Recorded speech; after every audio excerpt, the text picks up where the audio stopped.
The year 1945 began catastrophically for the forces of the Third Reich.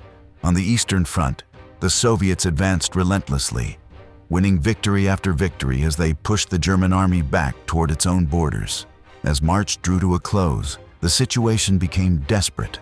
Much of Army Group Vistula, charged with defending that strategic region, was made up of improvised troops, many of them drawn from training units with no real combat experience. Among their ranks were barely trained teenagers, so young that they received sweets in their daily rations instead of cigarettes like the adult soldiers. Despite their inexperience, they were all given the same order: hold at all costs and maintain their positions to the end. The fear of being accused of cowardice and executed on the spot for withdrawing led many of these youths to dig in inside foxholes or seek shelter in rudimentary bunkers. There, underground, they waited in the hope of being able to surrender when the Soviet troops arrived, praying they would be offered the chance to capitulate before being incinerated by flamethrowers or blown to pieces by grenades. However, the orders from the Soviet High Command were unequivocal. Stalin had made it clear that there would be no forgiveness for those who, from the Soviet point of view, had betrayed humanity through their participation in the invasion and occupation of the Soviet Union. The brutal sieges of cities like Leningrad and Stalingrad demanded a forceful response. Opposing these German battalions, many of them inexperienced and poorly armed, stood the army of the legendary Marshal Georgy Zhukov, a commander who had earned his reputation after planning the Soviet victory in the decisive Battle of Kursk. In early 1945, Zhukov led one of the most powerful and disciplined forces of the conflict. His objective was clearly defined: to march on Berlin and seal the fate of the Third Reich, stopping at nothing. The beginning of the end. At the beginning of April 1945, the mood within the ranks of Army Group Vistula was heavy with anguish and uncertainty. The Soviet advance was imminent, and everyone knew that the crossing of the Oder River would mark the start of a devastating blow. Along the Oder and the Neisse, German soldiers waited with resignation for the outbreak of what would be the largest deployment of Soviet artillery recorded up to that point.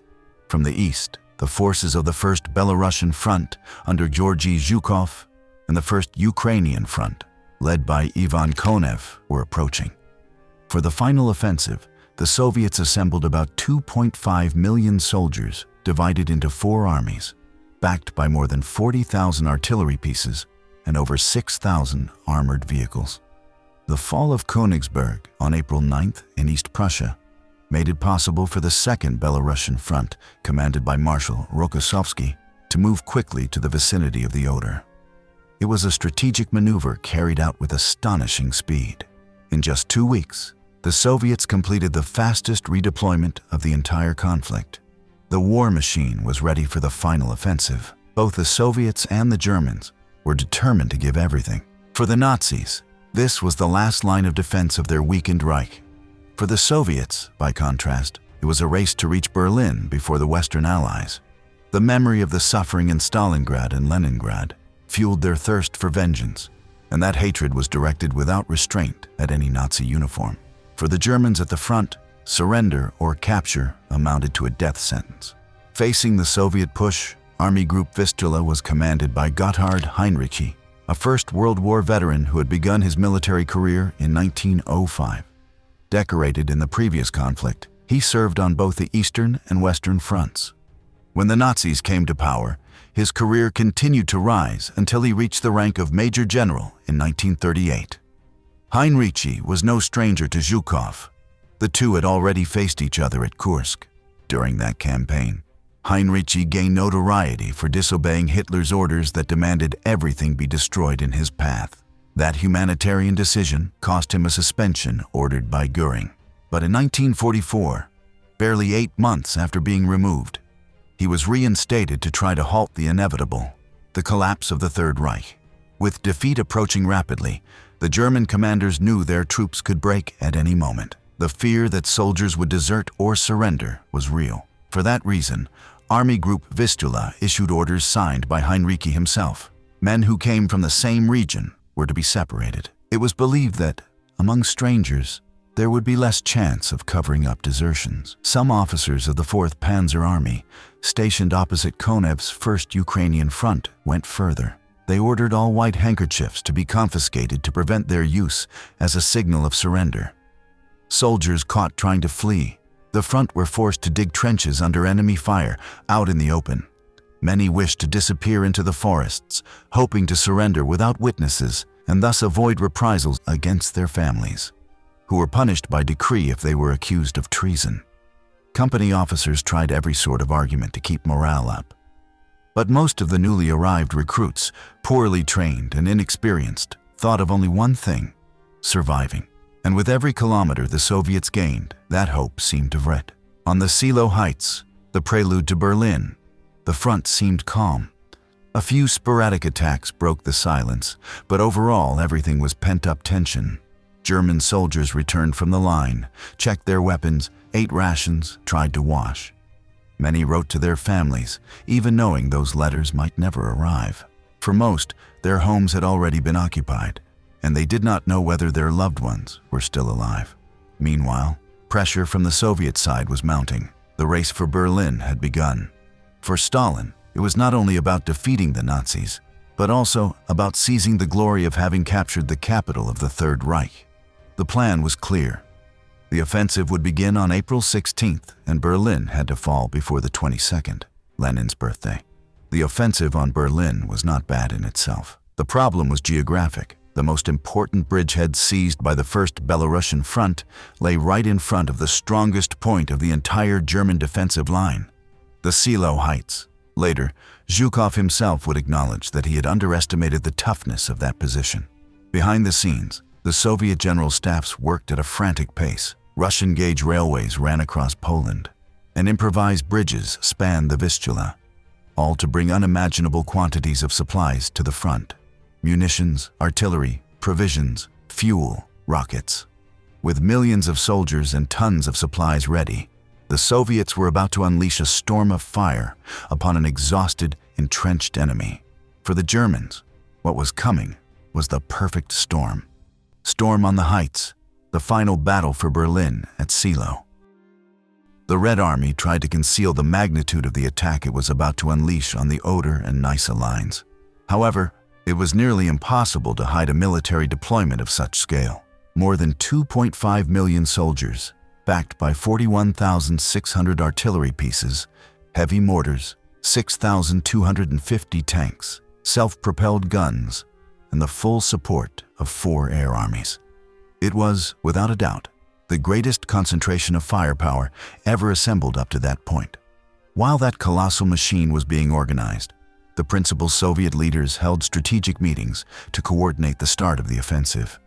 In the end, it was decided that the First Belarusian Front, commanded by Zhukov, and the First Ukrainian Front under Ivan Konev, would launch their offensive on April 16th. From the north, Marshal Rokossovsky's Second Belarusian Front would cross the lower Oder to close the pincers. On April 14th, from the Kustrin area, a reconnaissance in force was carried out to gauge the German response. It was a tactical victory for the Soviets. The 8th Guards Army, led by Zhukov, forced the 20th Panzer Grenadier Division to fall back 2 to 5 kilometers in several sectors.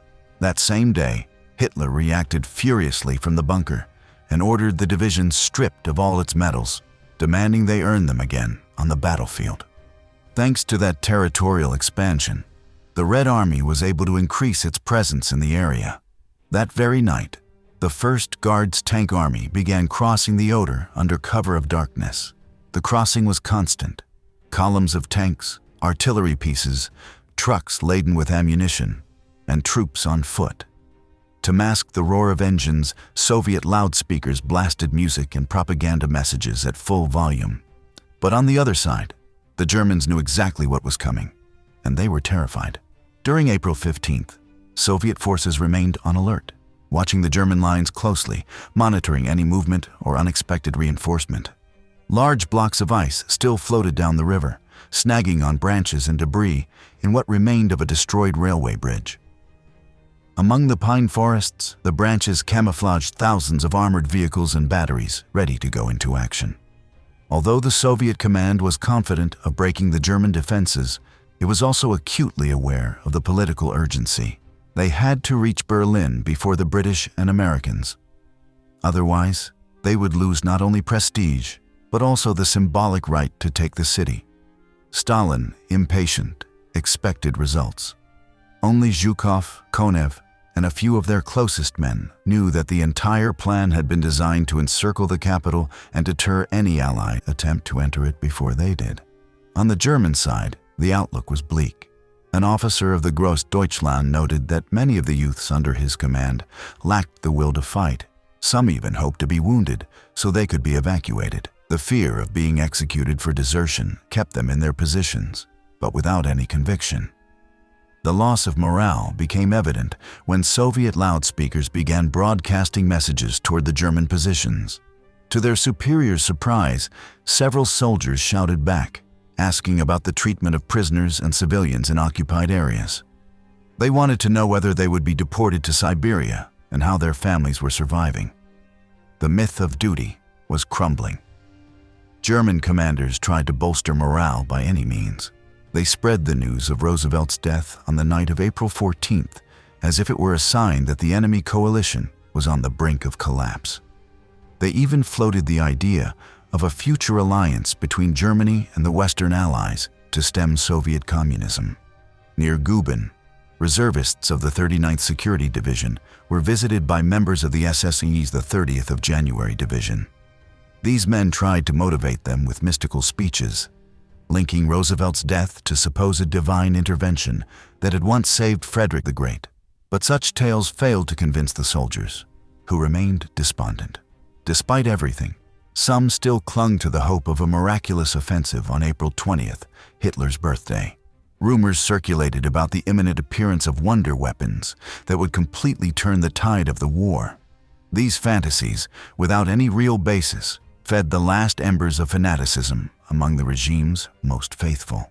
Some commanders, consumed by anger and frustration, resorted to extreme methods to stoke the fighting spirit of their veterans, invoking the atrocities suffered on the Eastern Front and the fate that awaited them if the Red Army reached Berlin. A letter sent by a lieutenant to his wife reflected that climate of fury. "You have no idea of the hatred in the air. We have sworn to take revenge. Those beasts who have violated women and children will pay in blood. Everyone here has promised to take at least 10 Bolsheviks with him. May God give us the strength to carry it out." Fear of the Soviets became a tool of motivation. Officers used it to stoke the desire for reprisal, especially among soldiers exhausted by the war. Fierce propaganda and collective despair fed a hatred that became the last moral prop in the midst of an inevitable defeat. On the forward line at Reichwein, General Vasily Zhukov, commander of the 8th Guards Army, had a strategic view of the Oder Brook and the Seelow Heights, but his discomfort was evident upon learning that Marshal Zhukov would join his post to witness the start of the attack. Annoyed, Zhukov sent his chief of staff, Captain Merezhko, to receive the marshal and guide him to the position. The rivalry between the two was notorious. Zhukov felt that his role in Stalingrad had not been duly recognized, while Zhukov took the honors. The marshal's recent comments about delays in Poznan only fanned that tension, and when his convoy arrived with its lights on, exposing their position to the enemy, the unease deepened. Meanwhile, in the trenches of the Oder Brook, Soviet soldiers were making final preparations. Hot soup and vodka were distributed, field telephones never stopped ringing, and messengers ran from bunker to bunker. In Zhukov's command room, Zhukov's delegation passed the time drinking tea, served by a young female soldier named Margot. The waiting was heavy. General Kozakov had arranged a massive deployment, 8,983 guns and mortars, with a density of 270 pieces per kilometer. Added to that were heavy howitzers and the infamous Katyusha rocket launchers. With 7 million rounds in reserve, the First Belarusian Front opened fire with more than 1.2 million shots on the first day alone. That immense power led Zhukov to overestimate the effectiveness of the attack, underestimating the resistance that still awaited. Although Zhukov usually inspected the lines in person before an offensive, This time he relied on aerial photographs and reconnaissance reports. The urgency led him to place more trust than usual in indirect data. But that would cost him dearly. During the night of April 15th, most German forward units had been pulled back to a second defensive line, just before the Soviet bombardment began. There, entrenched in depth, they prepared to resist. Dozens of MG-42 machine gun nests were buried in newly built fortifications, positioned to slow the infantry offensive. The MG-42 was revered among German ranks. Fast, precise, and lethal, this machine gun was considered the most effective of the conflict. As long as it kept firing and was well supplied, it could stop entire groups of enemies. Just a few of them, well hidden and well positioned, could hold up entire regiments for hours along 5 or 6 kilometer sectors. Alongside these positions, anti-tank weapons such as the PaK-38, PaK-40, and PaK-43 guns, and the feared 8.8 centimeters flak, used against both aerial and ground targets, were deployed. These pieces formed the core of the defense against the Soviet armored tide, and although resources were limited, it was still hoped they would make the difference. On that second line, German soldiers waited tensely. Spread between the 3rd and 9th armies, they had fewer than 700 tanks and self-propelled guns. The 25th Panzer, the best equipped, had only 79 vehicles. Other divisions had only 2. The artillery was just as depleted, barely 744 pieces available across the entire front. Ammunition and fuel reserves were so scarce that many units were on the verge of paralysis.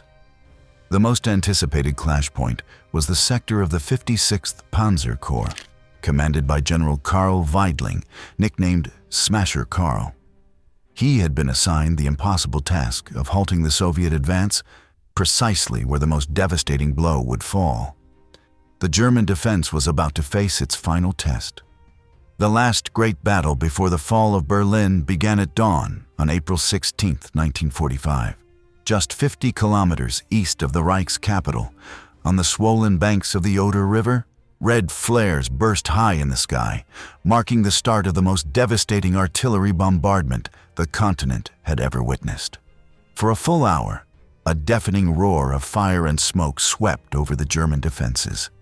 Thousands of guns, mortars, and the dreaded Katyusha rocket launchers turned the early morning into hell. According to witnesses, never before had such a barrage been unleashed. General Kozhakov's batteries did not cease for an instant. The entire line shone with the glare of thousands of shots, a Soviet officer would later recount. A commander of the 3rd Shock Army summed up the horror. Everything was shaking. I thought my ears were going to burst. And I'm an artilleryman. I'm used to it. But this was something else. The din was so brutal that the soldiers had to keep their mouths open so their eardrums wouldn't burst from the pressure. At the moment the bombardment began, some German recruits woke with a start at their posts, thinking it was just another morning concert, the name they used for routine harassing fire. The veterans of the Eastern Front, however, guided by combat-hardened instinct, immediately understood this was different. The great attack had begun. The NCOs, shouting through the explosions, ordered a deployment. "To your positions now!" Many soldiers never forgot the tightness in their chests or the dryness in their mouths. One muttered, "This time, we won't make it out." Those who survived the first impact of the bombardment described it as an absolute catastrophe. Some were left deaf forever. 10 comrades died in seconds, reported Gerd Wagner of the 27th Parachute Regiment. Wounded, he regained consciousness inside a smoking crater. He crawled as best he could to a second line. Most never had that chance.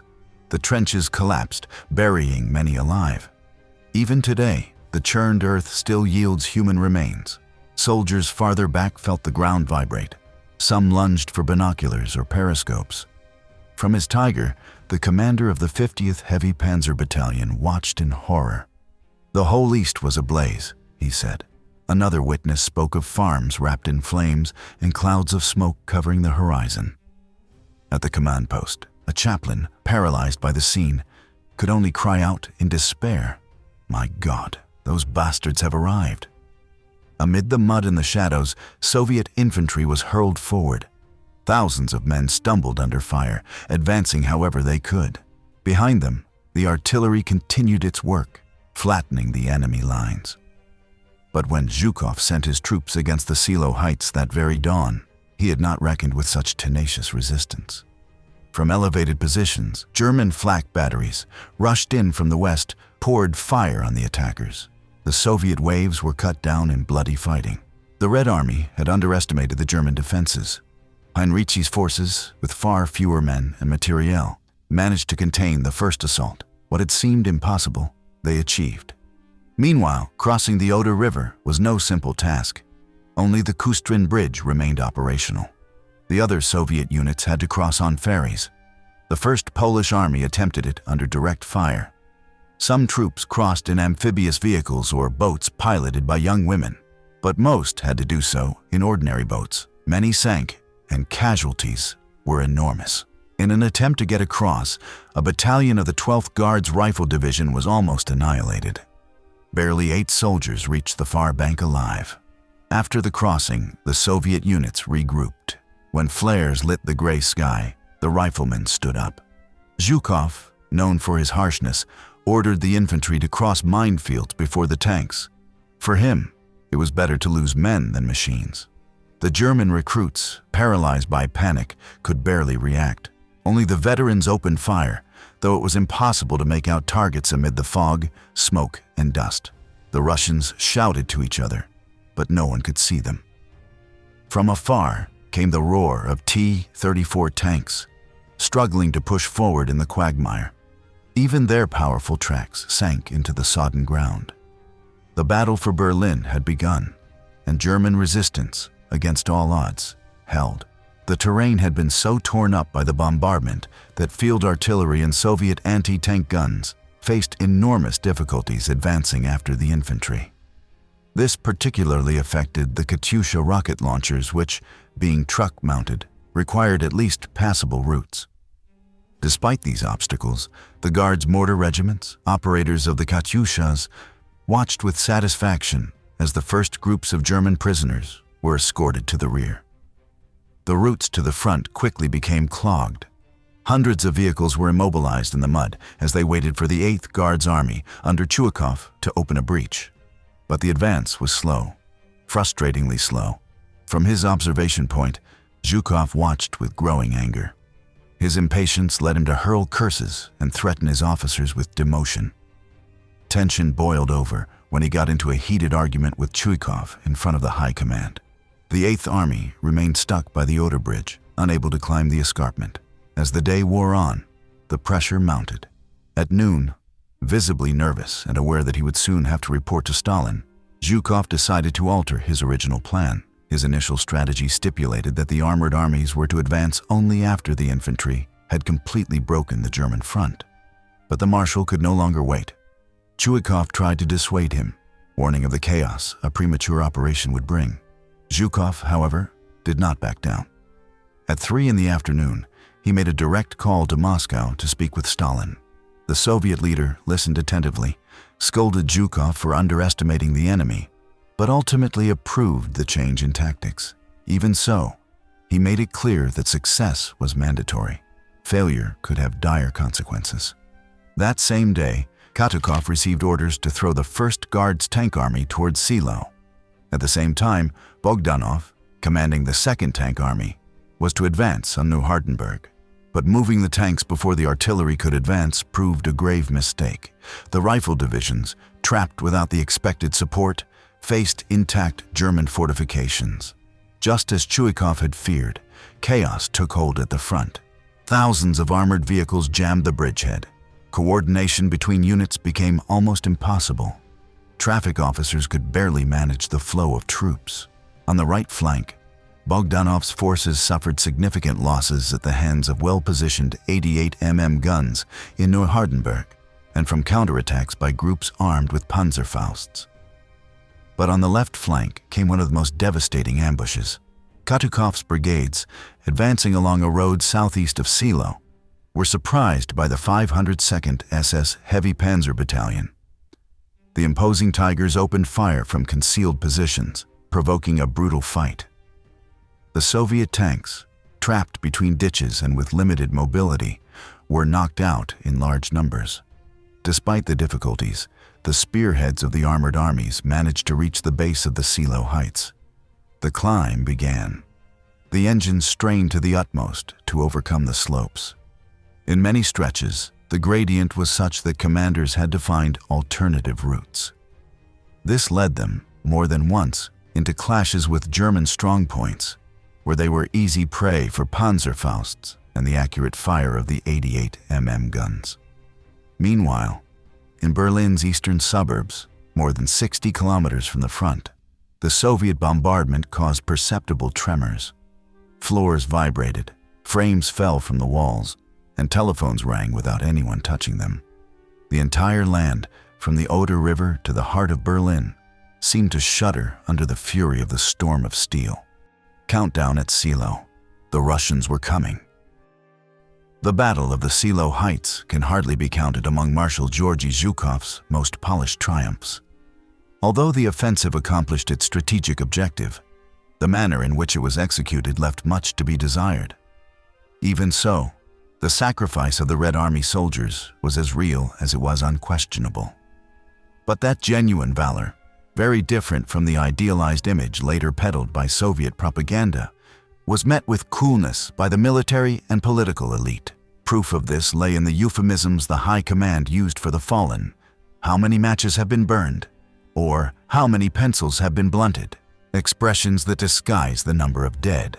On the German front, both General Gotthard Heinrici, at the head of Army Group Vistula, and Theodor Busse did everything in their power to resist the Soviet drive in adverse circumstances. Many soldiers who survived the offensive still credit them with ordering thousands of men withdrawn from the most exposed lines before the initial bombardment, a decision that saved lives. Even so, figures within the German army persisted in their absolute loyalty to the Führer. On the night of April 16th, Colonel Hans-Oskar Wöhlermann, responsible for the artillery of the 5th Panzer Corps, appeared at the command post of his superior, General Helmuth Weidling, located in a dim, sparsely lit farmhouse in Waldseversdorf. Weidling, deeply skeptical of Hitler's conduct of the war, did not conceal his frustration. Hearing him, Wöhlermann, peering through his monocle, was taken aback. A feeling of anguish overcame me, he would later recall, when I realized that even a soldier as stubborn as he, our old tough nut, had lost faith in our supreme commander. Before the conversation could continue, a bombardment shook the area. Reports from the front revealed a gap opening between their positions and the 11th SS Panzer Corps, responsible for the right flank. Another fracture appeared to the west, along General Berlin's line. The impregnable wall Joseph Goebbels had spoken of to contain the Soviets was beginning to crack irreparably. Meanwhile, Zhukov was going through one of the most difficult nights of his career. Every step of the Red Army was being watched not only by his own men, but above all, by the Kremlin. And although he enjoyed an overwhelming superiority in troops and weaponry, the German defenses still held. The capture of Berlin, planned for the 6th day of the offensive, seemed increasingly distant. Some of Zhukov's riflemen had reached the outskirts of Seelow, and Kutakov's armored units were advancing slowly in some sectors. But Stalin was not interested in partial gains. That afternoon, during the first radio conversation with Zhukov, the Soviet leader had remained apparently calm. However, near midnight, upon receiving word that the Seelow Heights had still not been secured, his reaction was one of absolute fury. He considered the delay unacceptable and did not hesitate to blame the marshal for having deviated from the original plan approved by the Stavka. His voice, cutting and threatening, fired a question that sounded more like an ultimatum than an inquiry. "Are you completely sure that tomorrow you will be able to take the Seelow line?" Zhukov, in a firm tone and without losing his composure, replied, "Tomorrow, April 17th. Before the day is out, we will break the defense at Seelow. The more troops they concentrate there, the easier it will be for us afterward to advance toward Berlin. It is always simpler to annihilate an army in open country than inside a fortified city." Stalin was not entirely convinced. His concern extended not only to the German forces still resisting east of Berlin, but also to the possibility that U.S. troops might reach the Reich's capital from the southwest before the Soviets. We are considering ordering Konev to redirect the armored armies of Rybalko and Lelyushenko toward Berlin from the south, while Rokossovsky must hasten his offensive from the north." With no further comment, Stalin ended the communication with a curt "Do svidaniya" and hung up. Moments later, General Mulinin, Zhukov's chief of staff, realized that Stalin had already authorized Konev to launch his armored forces toward Berlin's southern flank. The race to reach the German capital had begun. After those tense calls around midnight on April 16th, the rivalry between Zhukov and Konev reached a new level. Stalin himself had stoked the competition, and both marshals were determined not to yield a single kilometer. Zhukov, despite the obstacles on the Seelow Heights, remained convinced that the conquest of Berlin belonged to him. April 17th dawned under a gray, drizzling sky, although conditions improved enough to allow Il-2 Sturmovik bombers to carry out more accurate strikes on the German positions at Seelow. From the Oderbruch to the escarpment, entire towns, farms, and villages burned. Any building that could serve as shelter or a command post was leveled by aircraft and artillery. The air became unbreathable with the dense smoke of charred flesh and animals. Behind the German lines, the field hospitals were on the verge of collapse. The doctors could not treat all the wounded. An abdominal wound was, at that time, almost a death sentence, since any operation was unfeasible. Priority cases were soldiers still capable of holding a rifle. For that reason, specialized officers were sent to medical centers to identify and send back to the front those who could still fight. In parallel, the Feldgendarmerie had set up mobile checkpoints to capture stragglers. Whether due to minor injuries or simple disorientation, any soldier who was not with his unit was arrested. Once gathered, they were organized into improvised formations and sent back to the front. These feared agents were nicknamed by the soldiers themselves held in Klauen, the heroic claws, although they rarely entered combat. In their repressive zeal, they even detained soldiers who were trying to rejoin their battalions. Often these men ended up in units composed of Hitler Youth teenagers, some only 15 years old. Since there were not enough helmets that fit them, the smallest wore oversized models that slipped down over their ears. On one occasion, a sapper platoon of the 3rd Shock Army was defusing mines when a group of German soldiers emerged from a trench to surrender. Then, from a bunker, a youth in a trench coat and cap appeared and opened fire with his submachine gun. Seeing that no one fell, he threw down the weapon and burst into tears, shouting, "Hitler kaput, Stalin gut." Captain Solzhenitsyn recalled it this way: "I struck him in the face. Poor kid, I felt sorry for him." The most radicalized members of the Hitler Youth were, in many cases, young men whose families had been killed in the East by the Soviets. For them, to die in combat, taking with them as many enemies as possible, was the only honorable way out. Despite the enormous Soviet pressure, the Wehrmacht still resisted with surprising effectiveness. Zhukov saw this for himself on April 17th. After renewed bombardments, the armored armies of Katukov and Bogdanov tried to break the front, but the results fell far short of what had been promised to Stalin. The German defensive lines, fortified and well-sighted, put up tenacious resistance. The 88 mm anti-aircraft guns and infantry units, equipped with Panzerfausts, inflicted numerous casualties on the attackers. Many tanks were immobilized before reaching their objective. Meanwhile, in Berlin's government district, confusion reigned. There was no concrete plan beyond patriotic proclamations and fresh threats. Himmler, in a desperate attempt to maintain control, sent orders to all military commanders insisting that no city must surrender. The sacred duty of every German is to defend every village, every city, down to the last cartridge. Whoever fails to do so will lose his honor and his life. But at the front, the real situation was untenable. The artillery was running out of shells, the tanks out of fuel, and the soldiers, exhausted and hungry, could barely remain on their feet. Orders for total resistance contrasted with a reality that was crumbling by the minute. Even as the collapse of the Third Reich was imminent, the Nazi bureaucratic machine continued to function with absurd rigidity, oblivious to the catastrophe. A revealing case occurred in Woltersdorf, south of Reichstrasse on a key route to Berlin. That same day, a wave of desperate refugees arrived there. fleeing the unstoppable Soviet advance. Despite the gravity of the moment, the authorities maintained strict evacuation rules. Only those classified as unfit for the Volkssturm or unemployed could depart, provided they presented a certificate guaranteeing shelter elsewhere in the country. In addition, each request had to be approved by the Kreisabschnittsleiter, the local Nazi district chief, making departure even more difficult. The population, however, no longer responded to the regime's fanatical call. Local resistance was scant and unmotivated. Even the Volkssturm detachment, made up of untrained and poorly armed men, asked to be relieved of its duties, revealing the moral collapse of civil defense. Meanwhile, Konev's troops were advancing rapidly, drawing dangerously close to Zossen, headquarters of the German High Command. But neither Schorner's Army Group Center nor the 4th Panzer Army reported the scale of the Spree crossing by the Soviet 3rd and 4th Guards tank armies, nor the lack of reserves to face them.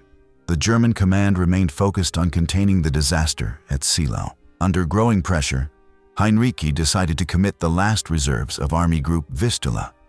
The 3 SS Panzer Corps, Germanische, was sent to aid Busse's 9th Army, which was resisting under extreme conditions. The 11th SS Division Nordland, commanded by Joachim Ziegler and composed of Scandinavians, received orders on April 17th to move toward the south of Seelow with its Danmark and Norge regiments, plus a meager force of 50 armored vehicles. After being evacuated from Courland, where it had suffered 15,000 casualties, it was preparing to fight again. Simultaneously, Heinrici sent the SS Niederland Division, attached to the 5th SS Mountain Corps, toward Frankfurt an der Oder. The tension between the SS and the Wehrmacht was evident. Himmler, outraged at the redistribution of his divisions without consultation, accused Heinrici of weakening Steiner's corps. The Nordland, reluctant to come under Heer command, delayed its integration, reflecting the growing chaos within the German military apparatus. Dawn on April 18th came tinged red over the Seelow Heights. Tanks and vehicles rumbled forward, breaking the silence with their tracks and engines. Soviet air power intensified its strikes. Il-2 Sturmovix dive attacked the SS Nordland column before it reached its destination. The Panzer Grenadiers riding in open trucks were completely exposed to shrapnel. Joachim Ziegler urgently reported to Weidling that his division was delayed due to a lack of fuel. Weidling, anguished about the defense, received the news in despair, aware that the situation was worsening.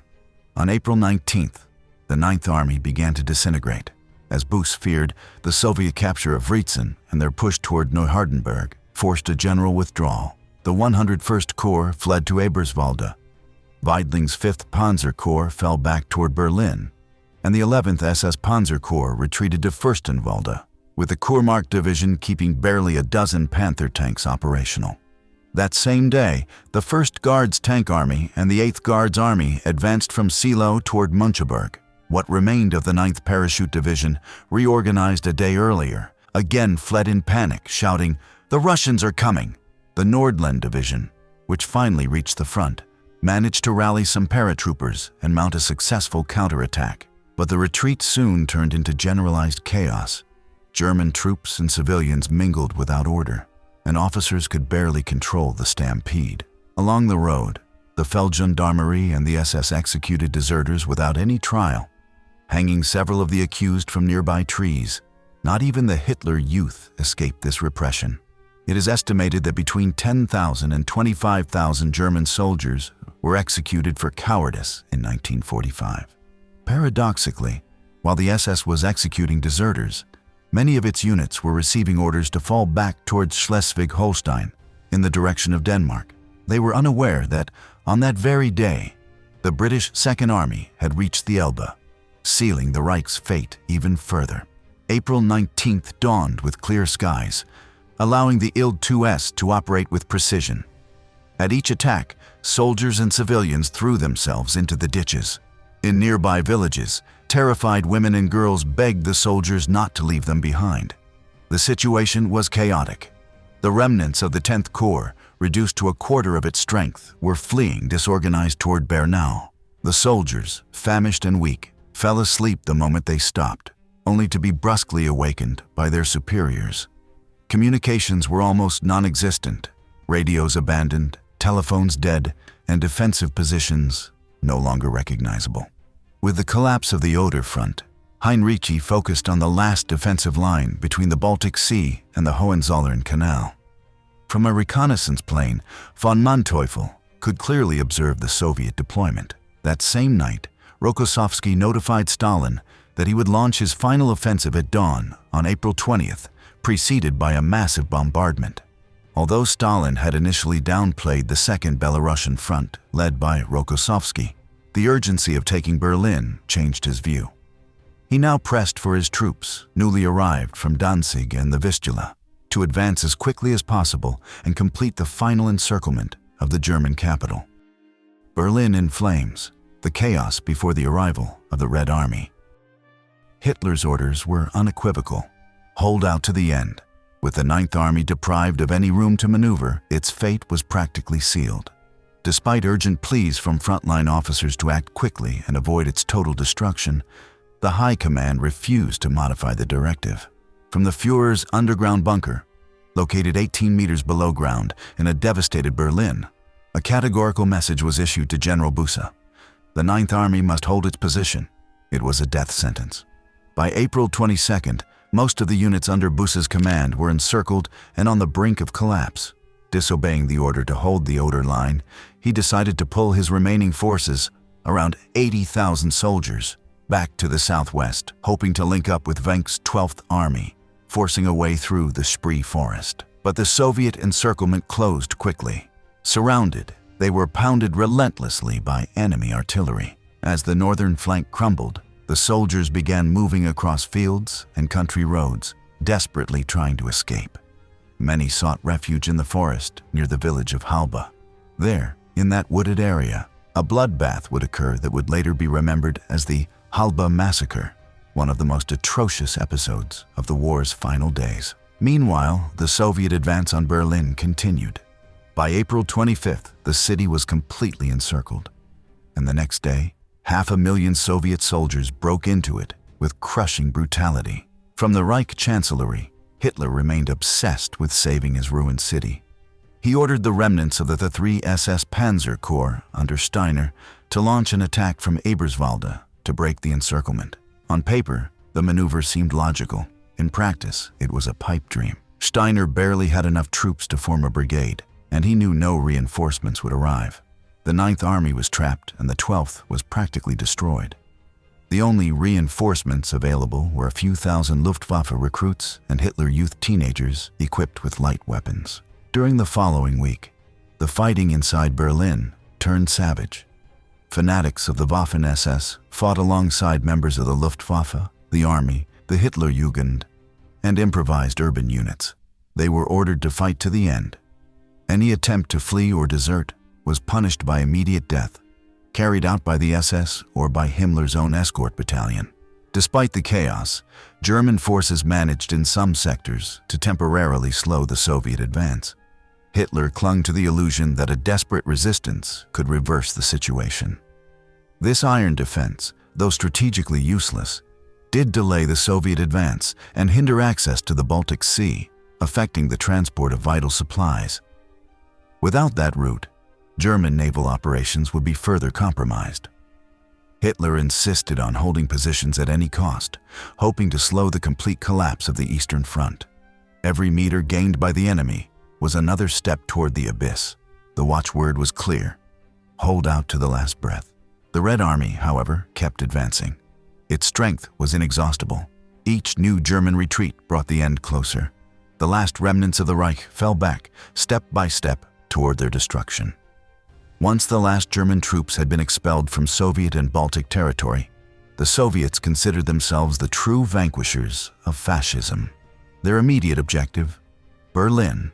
The battle for the German capital was colossal. The death toll is uncertain, but it is estimated that in April 1945 alone, more than 1 million men were killed or wounded. After the surrender on May 2nd, the morale of the remaining troops of Army Group Vistula collapsed. The defeat was irreversible. On the Seelow Heights, one of the most brutal bombardments ever recorded had taken place. The surviving German soldiers remembered it as an inhuman ordeal, endured thanks to the steadfastness of Gotthard Heinrici. But Zhukov's will was relentless. The Germans were defeated, and the road to Berlin lay open. The fall of Seelow meant the loss of the Reich's last significant line of defense. The war, far from ending, dragged on for a few more weeks, leaving indelible scars on the peoples of Europe. For that reason, the Battle of the Seelow Heights should be remembered as one of the most decisive and tragic engagements in modern history.